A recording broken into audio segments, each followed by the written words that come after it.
দিনটা অন্যরকম হতেই পারত চলতি বছরের এইচএসসি পরীক্ষার্থীদের জন্য, কিন্তু বৃষ্টি আর ট্রাফিক জ্যামে নাকাল অবস্থা ছিল রাজধানীর বিভিন্ন কলেজের পরীক্ষার্থীদের। বৃষ্টির পরে জলাবদ্ধতা ঢাকা শহরের চেনা রূপ, আর এই জলাবদ্ধতায় তৈরি ট্রাফিক জ্যামে অনেক পরীক্ষার্থী সময় মতো পরীক্ষা কেন্দ্রে পৌঁছাতে পারেননি। যারা পৌঁছেছেন ভেজা শরীর নিয়েই তাদের পরীক্ষার হলে যেতে হয়েছে। বৃষ্টির কারণে যানজট এই সমস্যাটুকু হয়েছে। আর আপনার এখন বাচ্চারা ভিজছে, এখন ওরা কতটা সুস্থ থাকবে সেটা জানি না, আল্লাহ মাহবুদ জানে। 2 বছরের কোর্সটা ওরা 16 মাসে করতেছে, এই জন্য তো একটু প্রেশার হয়েছেই ওদের। এখন সবচেয়ে টেনশন লাগতেছে বাচ্চারা যে ভিজছে, এখন ভেজার পরে কিভাবে কি পরীক্ষা দেবে জানি না।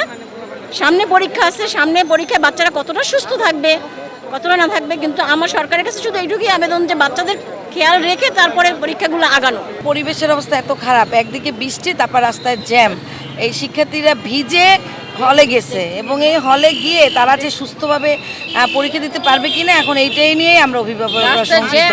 কারণ পুরো শরীর ভেজা অবস্থায়, তার অ্যাডমিট কার্ড ভেজা, তার জুতা ভেজা, সব কিছু ভেজা ছিল। এখন এইটা নিয়ে আমরা শঙ্কিত, সুস্থ থেকে পরীক্ষা দিতে পারবে কিনা। এখন আমাদের অনুরোধ, আপনারা ট্রাফিককে একটু এইটাকে নজরদারি দিবেন, যাতে অন্তপক্ষে বাচ্চারা এই অন্তপক্ষে বেলি রোডের এই সামনের গেটটা যাতে খুলে দেয় সকালবেলা, যাতে বাচ্চারা পরীক্ষা হলে আসতে পারে। ওইভাবে তো অ্যারেঞ্জ করে আসি না, বাচ্চারা অনেক ভিজে গেছে, প্রত্যেকটা বাচ্চা ভিজে গেছে, ফাইল টাইল সব ভিজে গেছে। এখন আল্লাহ জানে ভিতরে কি অবস্থা। এমন বৃষ্টি, যখনই পরীক্ষা শুরু হওয়ার ঢোকার মুহূর্তে ওই সময় প্রচণ্ড বৃষ্টি হচ্ছিল, প্রচণ্ড। এইটা তো একটা শর্ট টাইম, ওদের ক্লাস শুরু হয়েছে ফেব্রুয়ারির 1 তারিখ, আর 30শে জুন। এই 1.5 বছরে এত বড় লেন্দি সিলেবাস কমপ্লিট করা মোটেও সম্ভব না। প্রাকৃতিক সৃষ্টি বৃষ্টিকে দোষারোপ না করলেও ট্রাফিক জ্যামকে দোষারোপ করছেন অনেক অভিভাবকই। আমরা অনেক দূর থেকে আসছি, কিন্তু সকালে আসার পথে দেখলাম বৃষ্টি, প্রাকৃতিক দুর্যোগ, অন্যদিকে অনেক জ্যাম, রাস্তায় জ্যাম। এই জন্য আমাদের আসতে অনেক কষ্ট হয়েছে এবং ছেলেরা সবাই ভিজে আসছে। হ্যাঁ, এই জন্য কাউকে দোষ দেওয়া যায় না যদি প্রাকৃতিক দুর্যোগ। আর জ্যামের জন্য মানে কর্তৃপক্ষ যাতে সুদৃষ্টি নেয়, সেজন্য আমি উদাত্ত আহ্বান জানাচ্ছি। জ্যামের কারণে অনেকে আসতে লেট হয়েছে, এমনকি আমারও নির্দিষ্ট সময় আসতে পারিনি। তবে বৃষ্টি আর ট্রাফিক জ্যাম যাই থাকুক না কেন, প্রথম পরীক্ষা দিয়ে বেশ হাসি মুখে বের হতে দেখা যায় পরীক্ষার্থীদের।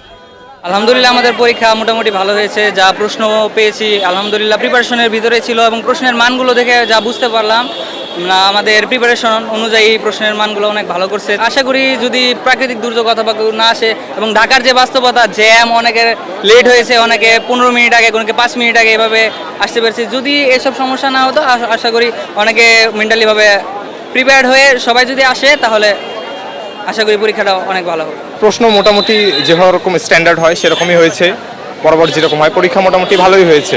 যেহেতু একটু বৃষ্টি ছিল, তাই আসার সময় একটু অসুবিধা হয়েছে।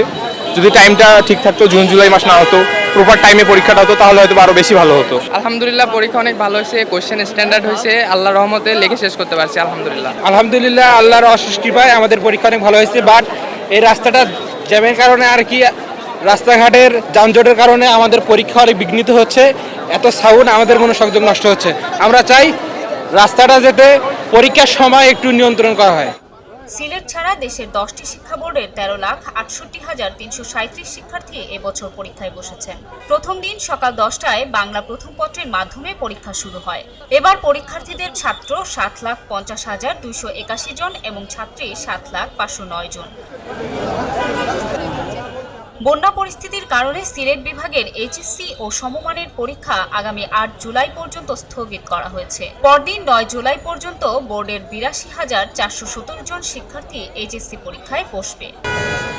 পপি রানী বারুই, খবরের কাগজ। এলো খবরের কাগজ, নিখাত, নির্ভীক, নিরপেক্ষ।